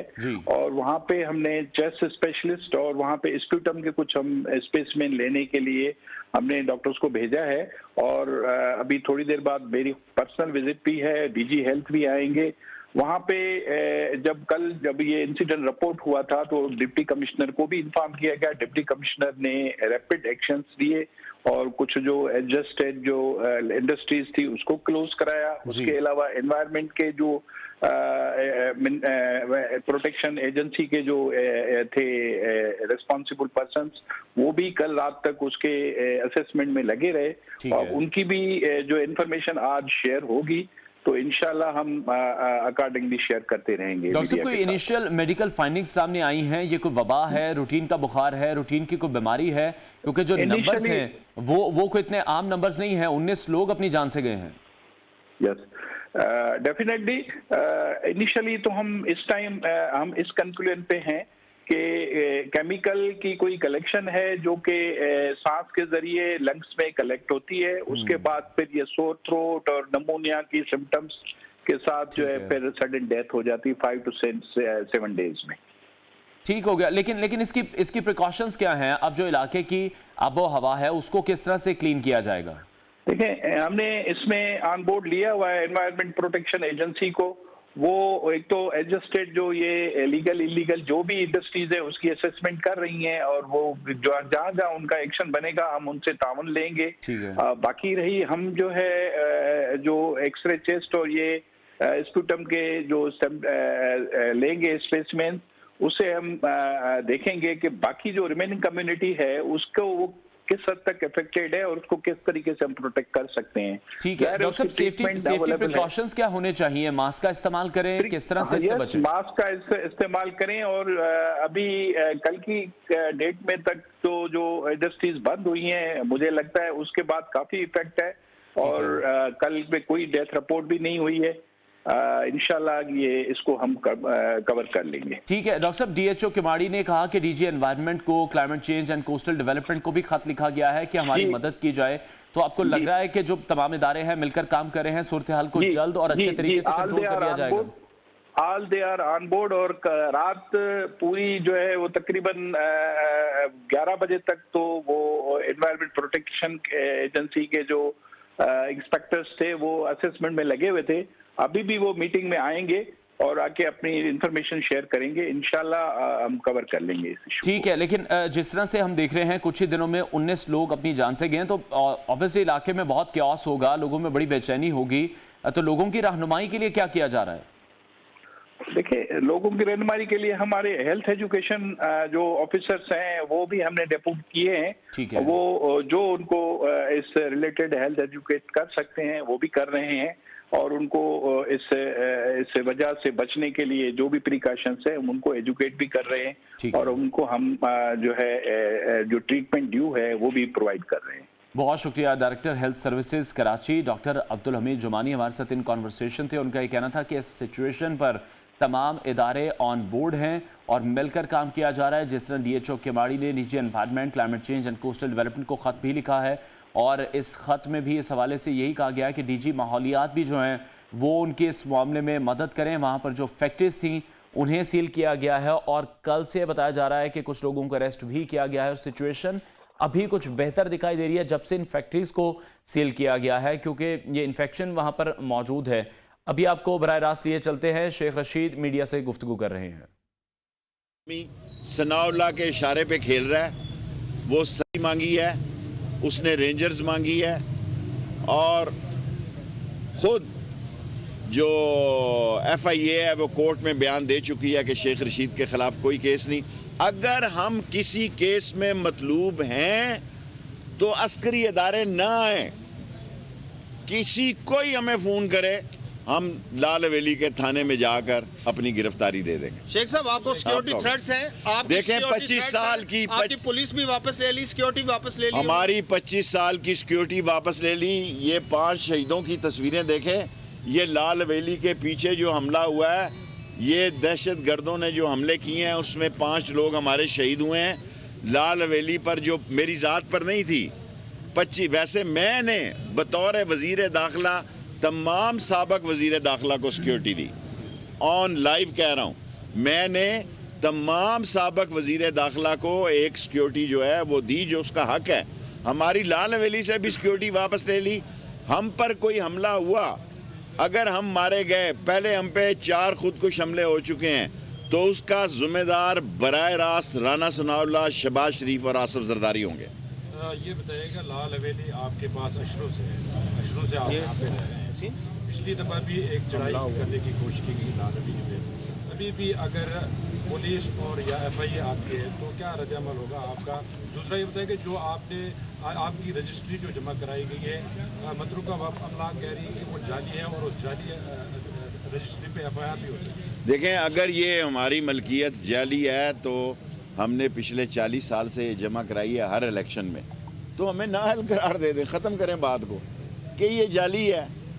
और लाल हवेली चुपती है इन्हें, ये कोई खुदा न खास्ता ये लोगों की खिदमत का मरकज़ है। हमने पहला पब्लिक सेक्रेटेरिएट पाकिस्तान में बनाया लोगों की खिदमत का, जो 24 घंटे खुली रहती है, क्योंकि हमारी कोई बरादरी या कौमी या हम नस्ली या फ़िरके की सियासत नहीं करते, खिदमत की सियासत करते हैं। लाल हवेली पब्लिक सेक्रेटेरिएट है जो 24 घंटे खुला रहता है, और अगर इस पर चढ़ाई की गई, अगर इस पर हमला किया गया, तो नतीजे के ज़िम्मेदार हम नहीं होंगे। हम अपने घर पे रह रहे हैं और हम अपने घर में रहने, हाँ कोर्ट्स में केस लगे हुए हैं। 15 तारीख है जी, सबके सामने कहता हूँ, अदालत में इन्होंने 15 तारीख को जवाब देना है, लेकिन इनके जहन में इतनी गंदगी और परागंदगी राना सनाउल्लाह ने घेरी है कि वो नहीं चाहता कि मुझे, हालांकि मेरा जिनके साथ मैं खड़ा हूँ वो भी कहते हैं कि आप जियो और समा और 24 में न जाएं। मैं कहता हूँ नहीं, मैं जाऊँगा। मुझे कहते हैं कि आप इन 3 चैनलों पे ना जाएं, लेकिन मैं जाऊँगा। मेरी अपनी एक सीट की पार्टी है, खड़ा मैं इमरान खान के साथ हूँ और मैं सच की बात कर रहा हूँ। अगर शेख रशीद की मीडिया से गुफ्तगू आपने मुलाहिजा की। ब्रेक लेंगे, ब्रेक के बाद आपको दोबारा ज्वाइन करेंगे, साथ रहिए।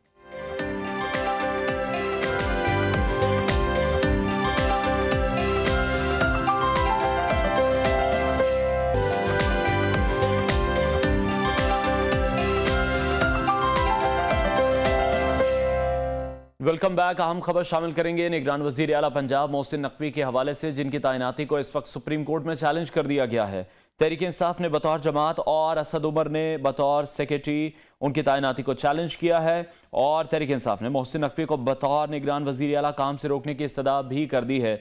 असद उमर ने जनरल सेक्रेटरी के तौर पर और पाकिस्तान तहरीक इंसाफ ने बतौर जमात निगरान वजीर आला मोहसिन नकवी की तैनाती को सुप्रीम कोर्ट में चैलेंज कर दिया है। पाकिस्तान तहरीक इंसाफ की जानिब से कहा गया था कि मोहसिन नकवी PTI के बदतरीन दुश्मन है और उनकी जो तैनाती है वो जानिबदार है, जिसके बाद हमने देखा कि फवाद चौधरी को गिरफ्तार भी किया गया और PTI ने इन तमाम चीज़ों को लिंक किया, कनेक्ट किया। उनका ये कहना था कि अब वो जानिबदारी जो है वो नज़र आनी भी शुरू हो गई है। तहरीक इंसाफ ने मोहसिन नकवी को बतौर निगरान वज़ीर आला काम से रोकने की इस्तदा कर दी है। सुप्रीम कोर्ट में निगरान वज़ीर आला मोहसिन नकवी की तैनाती को इस वक्त सुप्रीम कोर्ट में चैलेंज कर दिया गया है। तहरीक इंसाफ ने बतौर जमात और असद उमर ने बतौर सेक्रेटरी जनरल उनकी तैनाती को चैलेंज किया है।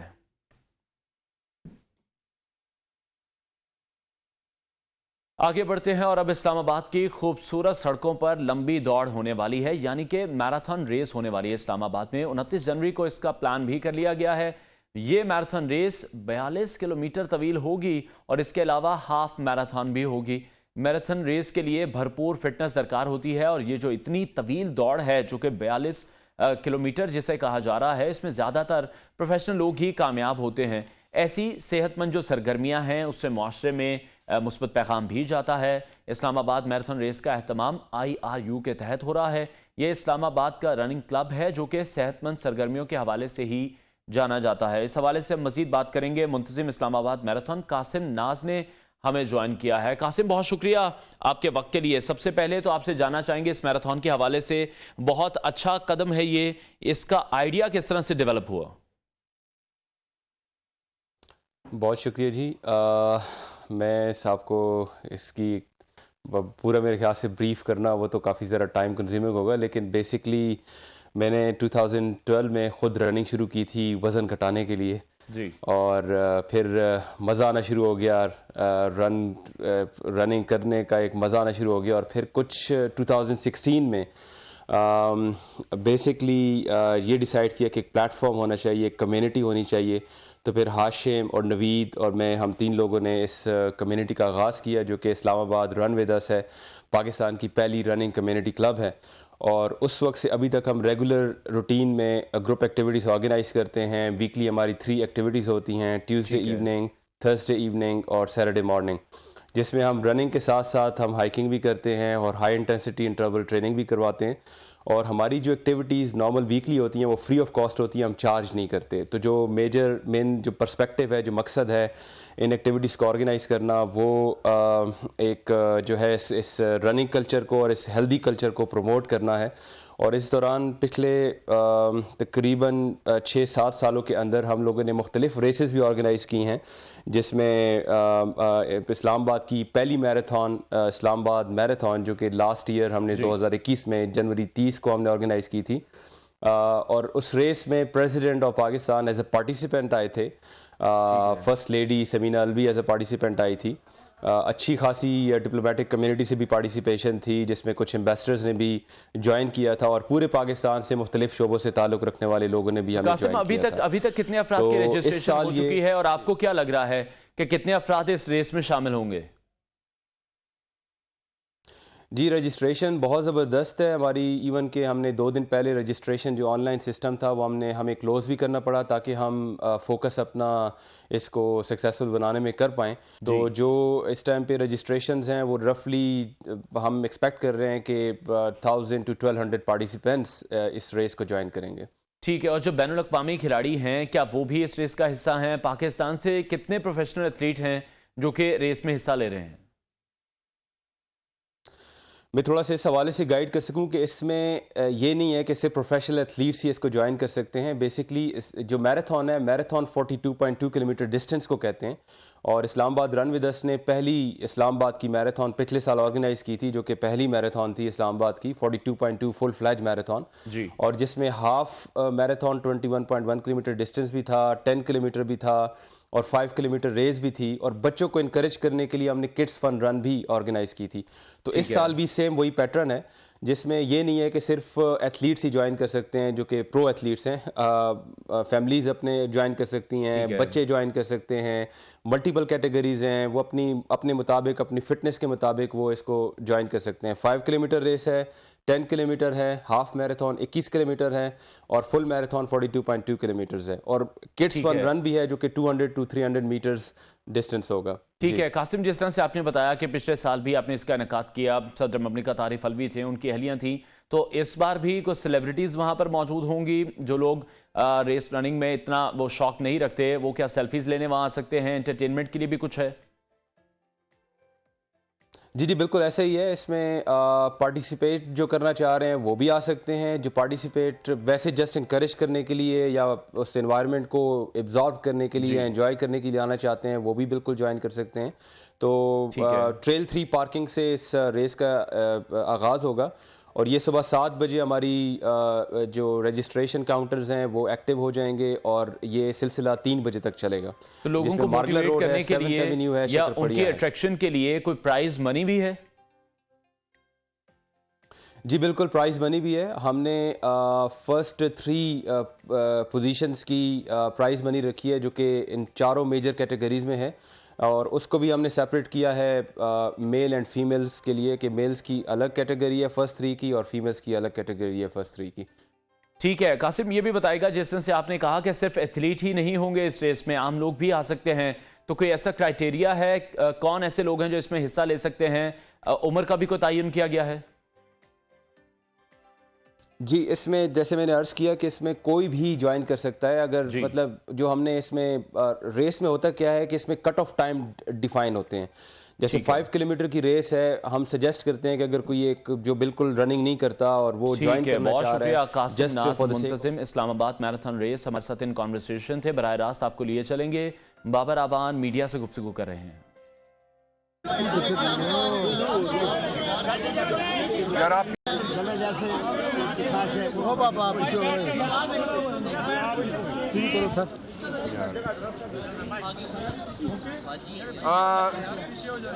इलेक्शन कमीशन की तौहीन हुई है। मैंने उनको आईन पढ़ के सुनाया और मैंने उनको कानून पढ़ के सुनाया और उनको बताया कि जो इलेक्शन कमीशन है, जो इलेक्शन कमीशन है ना वो अदालत है और ना वो ट्रिब्यूनल है। आईन के आर्टिकल 7 के मुताबिक वफाकी हुकूमत या सूबाई हुकूमत कंप्लेंट फाइल कर सकती है और अगर ये कंप्लेंट आप सामने रखें उसमें फ्रॉड हुआ है, इसलिए कि उन्होंने दूसरा जो आर्ग्यूमेंट किया वो फ्रॉड को साबित करता है।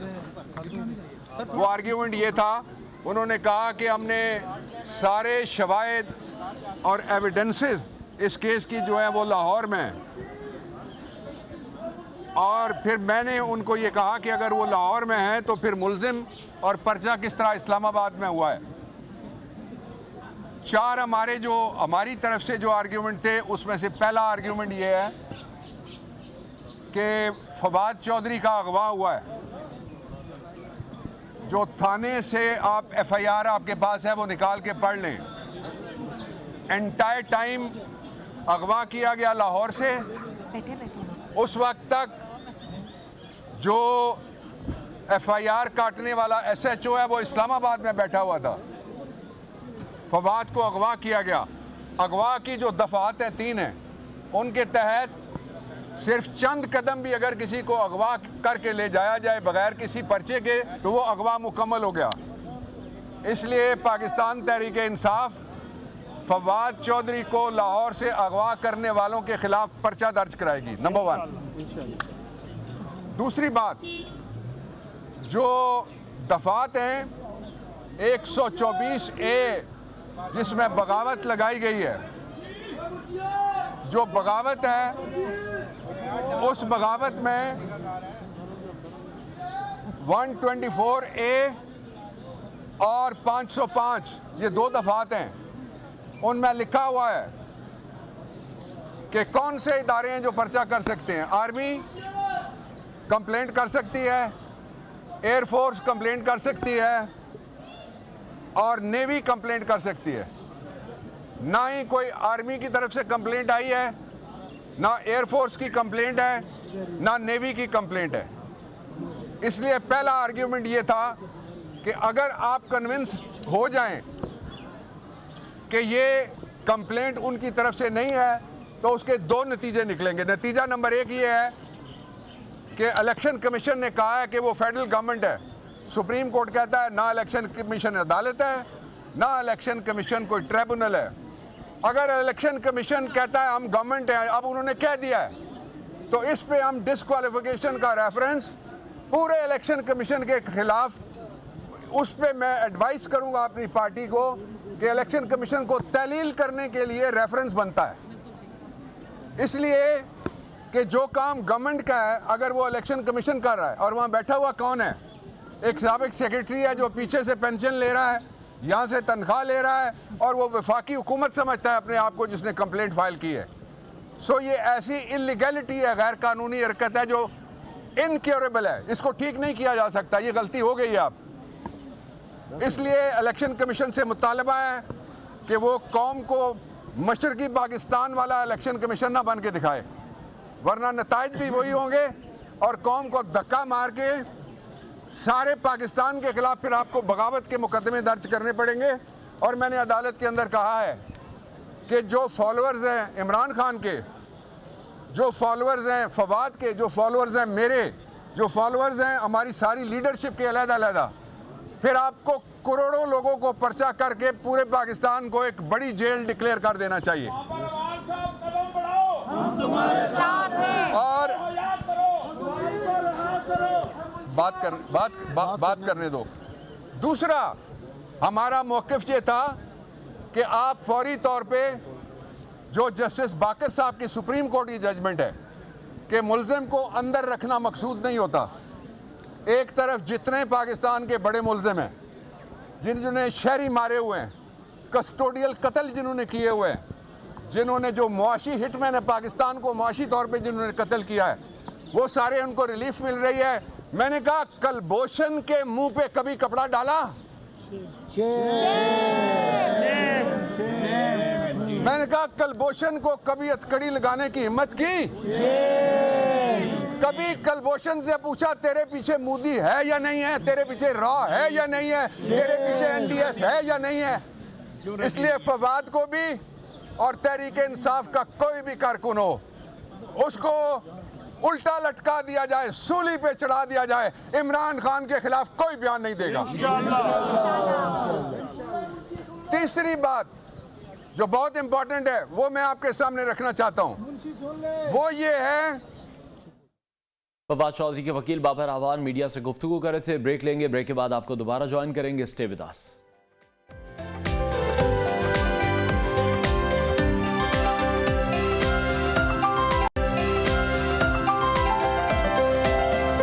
Welcome back. भारी भरकम वजन उठाना अब सिर्फ मर्दों का नहीं बल्कि पाकिस्तानी खवातीन भी वेट लिफ्टिंग करती नजर आ रही हैं। लाहौर में खवातीन वेट लिफ्टिंग के मुकाबलों का इनेकाद किया गया है। इस हवाले से स्टूडियोज में हमें गेस्ट ने ज्वाइन किया है। नुसरत जबी हैं general secretary Pakistan weight lifting association, और आमना बाबर गोल्ड मेडलिस्ट। उनसे आज आपकी मुलाकात करवाएंगे। नुसरत साहबा बहुत शुक्रिया आपके वक्त के लिए। किस तरह से आप देख रही हैं, पहले भी पाकिस्तान में फीमेल वेट लिफ्टर्स मौजूद हैं, तो अभी जो रिसेंट एक अभी कंपटीशन हुआ है उसको कितना अच्छा देख रही हैं इस इंडस्ट्री के लिए? ये जो कंपटीशन हुआ है इससे तो बहुत हौसला अफजा हमें रिजल्ट्स मिले हैं और बहुत ज़्यादा टैलेंट सामने आया है, और इससे ये पता चल रहा है कि पाकिस्तानी लड़कियां भी अब वेट लिफ्टिंग में बहुत ज़्यादा इंटरेस्ट ले रही हैं। बेसिकली ये जो कंपटीशन कराने का मकसद हमारा यही था कि टैलेंट हंट, हमें पता चले कि कितनी पोटेंशियल है इन बच्चियों में और उनको हमने आगे किस तरह लेके चलना है, क्योंकि ये मई में नेशनल गेम्स जो हैं वो एक्सपेक्टेड हैं। तो उसी लिहाज से फिर हमारी कोशिश यही है कि इन्हीं बच्चों को हम सिलेक्ट करें, इन्हीं बच्चों में से सिलेक्शन हो और आगे पंजाब की वेट लिफ्टिंग की टीम जो है वो उसको बनाया जाए। ठीक है आमना, पहले तो आपको बहुत मुबारक हो गोल्ड मेडल जीतने पर। तो कितनी लड़कियों को हराया है आपने इस मुकाबले को जीतने के लिए? सर मेरी बॉडी वेट जो कैटेगरी है उसमें 59 में से 5 गर्ल्स थी, जिसमें से मैंने 4 लड़कियों में से आगे आके फर्स्ट पोजीशन हासिल की अपने लिए। ठीक है, तो कितनी मेहनत करनी पड़ती है, कितनी तैयारी करनी पड़ती है, क्योंकि बहुत ज़्यादा एग्जर्शन है। यही कहा जाता है कि लड़कियां सिन्फ़े नाजुक हैं, लेकिन अभी लड़कियां इस ट्रेंड को गलत साबित कर रही हैं और उस टैबू को चेंज कर रही हैं जो कि हमारी सोसाइटी में मौजूद है। तो उस पर आपको कितना फ़ख्र है, उस पर आप किस तरह से अपने आप को देख रही हैं? सर जो कहते हैं कि लड़कियाँ बहुत वीक हैं, ये गलत बात है। लड़कियाँ सब कुछ कर सकती हैं, कुछ काम कोई मुश्किल नहीं है लड़कियों के लिए, बस इसके लिए प्रॉपर ट्रेनिंग चाहिए। जिससे ट्रेनिंग की जाए तो इंशाल्लाह सब लड़कियां सब कुछ कर सकती हैं। तो कोई डाइट आप बताएंगे स्पेसिफिकली? जैसे हम देखते हैं बहुत से बॉडी बिल्डर्स होते हैं, बड़ी डाइट लेते हैं, तो लड़कियां क्या खा रही हैं, इतना वजन जो उठा रही हैं? सर हर बॉडी वेट के लिए अपनी अपनी डाइट होती है। उसके लिए हम लोगों को प्रोटीन ज़्यादा यूज़ करनी पड़ती है कि हमारे मसल्स स्ट्रिक्ट ना हो, ज़्यादा हैवी रहे। हम लोग वेट वगैरह से उठाते हैं तो हम लोगों को प्रॉब्लम ना हो, तो हम लोग ज़्यादा डाइट यूज़ करते हैं, पर अपनी बॉडी वेट के मुताबिक यूज़ करते हैं। ठीक है, तो कितनी देर का आपका एक वर्कआउट होता है और डेली रूटीन क्या होती है? सर 2 टाइम की ट्रेनिंग होती है हमारी, सुबह के टाइम की और मॉर्निंग के टाइम की, और 4 o'clock की टाइमिंग होती है। तो ज़्यादा से ज़्यादा तो ये 3 घंटों की ज़्यादा ट्रेनिंग होती है। ठीक है नुज़रत साहिबा, जिस तरह से अभी आमना भी बता रही हैं कि 2 टाइम इन्हें ट्रेनिंग भी करनी है, बच्चियों को अपनी पढ़ाई पर भी तवज्जो देनी है, तो प्रॉपर फैसिलिटेट किया जा रहा है इन्हें, जो फेडरेशन मौजूद है? क्योंकि पाकिस्तान में हम देखते हैं सबसे ज़्यादा फोकस हमारा क्रिकेट पर ही है, दूसरे गेम्स पर फोकस नहीं है, फिर लड़कियों की जो गेम्स हैं उस पर भी फोकस कम है। तो आपको लग रहा है कि मजीद फोकस करने की ज़रूरत है, मजीद फैसिलिटेट करना चाहिए? जी बिल्कुल बिल्कुल है, क्यों नहीं है सॉरी, क्योंकि जो जैसे कि आपने अभी खुद कहा कि क्रिकेट को ज़्यादा फोकस किया जाता है, तो बाकी स्पोर्ट्स जो है वो बिल्कुल निगलेक्ट होती है। लेकिन अभी पंजाब स्पोर्ट्स बोर्ड जो है काफ़ी हमारे साथ कोऑपरेटिव है, और इस सिलसिले में उन्होंने इससे पहले लड़कों का भी एक कंपटीशन करवाया था, यही टैलेंट हंट प्रोग्राम के तहत। ठीक है। तो अब मतलब कोशिश यही है कि वो ज़्यादा से ज़्यादा इन बच्चियों को फैसिलिटेट करें, ताकि ये नेशनल गेम्स जिस तरह से आ रही हैं उसके लिए भी एक टीम तैयार की जा रही है, क्योंकि ये सारी बच्चियां जो है ना किसी एक वेल नॉन या वेल ऑफ का उससे नहीं है, फैमिली से। ठीक है। मतलब हैंड टू माउथ ये लोग बच्चियां जो हैं गुजारा करती हैं, या जो बच्चे हैं मतलब ओवरऑल सारे, हाँ बिल्कुल ओवरऑल जो गुजारा करते हैं, तो उनको फैसिलिटेट करने के लिए उनकी खुराक, उनकी एजुकेशन, उनको तमाम चीजें मैसर करनी चाहिए, बिल्कुल। और किस तरह से आप देख रही हैं, जैसे हम नेशनल गेम्स की तो तैयारी कर रहे हैं, लेकिन जाहिर बात है हमें इंटरनेशनल लेवल पर भी जाना है, उसके लिए कितनी मेहनत की जरूरत है। और जो यहाँ पर टैलेंट मौजूद है पाकिस्तान में, यकीनी तौर पर बहुत ज्यादा टैलेंट है, लेकिन उस टैलेंट को यूटिलाइज अगर हम टाइमली नहीं करेंगे, ठीक तरह से नहीं करेंगे, तो फिर इंटरनेशनल लेवल पर जाकर किस तरह से कम्पीट करेंगे? उसके लिए फिर हमें सबसे ज़्यादा जो ज़रूरत है ना, वो है कि हमें एक इनको ऐसा एनवायरनमेंट मुहैया किया जाए जहाँ पे इनका सारा फोकस ट्रेनिंग पे हो, यानी ट्रेनिंग कैंप लगाए जाए रेगुलरली बेसिस पे। ये नो के 2 महीने का कैंप लगाया, 3 महीने ख़त्म हो गया, क्योंकि बाकी कंट्रीज़ में मैं देखती हूँ कि सुनने में भी है कि वो रेगुलर बेसिस पे उनकी ट्रेनिंग कैंप जो हैं वो चलते रहते हैं, और फिर वो जाके इंटरनेशनल लेवल पे जाके कंपटीशन में हिस्सा लेती हैं बच्चियां या बच्चे। लेकिन हमारे मुल्क में ऐसा कोई प्रोसीजर नहीं है, कोई ऐसा इंतज़ाम नहीं है कि मुकम्मल तौर पे या रेगुलर बेसिस पे ट्रेनिंग कैंप शुरू किया जाए। ट्रेनिंग कैंप में होने का मकसद ये होता है कि बच्चों का पूरा फोकस फिर ट्रेनिंग पर होता है, गेम पर होता है। उनको ये टेंशन नहीं होती कि हमने जाके कुछ कमाना है या कुछ करना है, या उन्होंने अपनी स्टडीज पे फोकस करना होता है या गेम पे करना होता है। आपसे जानना चाहूंगा कि जो फैमिली है पूरी तरह से सपोर्ट करती है, जो आपकी सहेलियां हैं, आपके दोस्त हैं, वो किस तरह से देखते हैं आपके इस प्रोफेशन को, आपके इस पैशन को? पहले तो फादर साहब थे जो मुझे सबसे ज़्यादा सपोर्ट करते थे। कुछ फैमिली में थोड़ी सी इश्यूज होती थी, पर वाली साहब खड़े रहते थे, तो जब से उनकी डेथ हुई है तो मेरी मम्मा मेरे साथ हैं। ठीक है। कोई प्रॉब्लम होता है तो वो मेरे साथ खड़ी रहती हैं, पर अल्हम्दुलिल्लाह फैमिली की तरफ से अच्छी सपोर्ट मिली है। चलिए, ये तो बहुत अच्छी बात है। आमना हमारे साथ मौजूद थी, नुज़रत साहिबा ने हमें ज्वाइन किया, आप दोनों के वक्त का बहुत शुक्रिया। इंशाल्लाह मंडे को आपसे मुलाकात होगी। अपना बहुत सारा ख्याल रखिए। अल्लाह हाफिज़।